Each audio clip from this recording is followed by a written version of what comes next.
Kasnong maulay Lajatan mabam syala hindai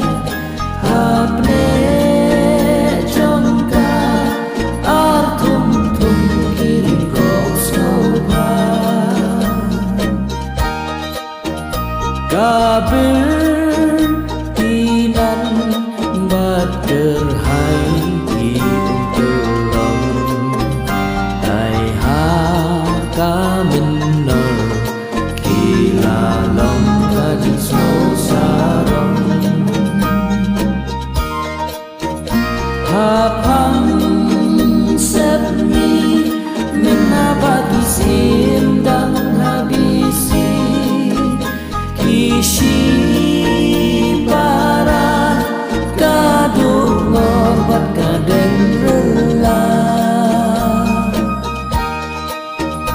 Hajan kayo kijuan kung kipuri Kadibat kati kadang tentang lapoy maki Hapang ningi ay batip yung pakan yang rumi Bau hapet ay utay na dibubatwen Tip manuri bas majang huya hek hek Bakwa bando nur kawat lampu hati krek krek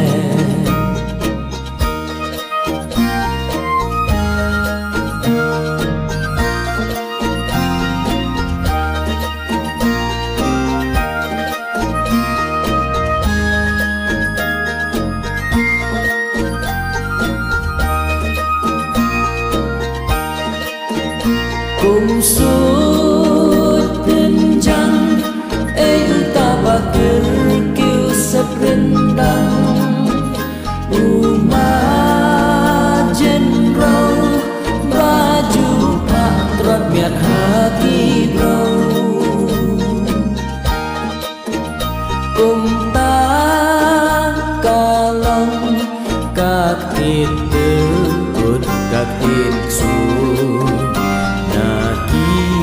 Real haka kilayot dan bandret lalu Tibang tipin latin apun sin kapen smatin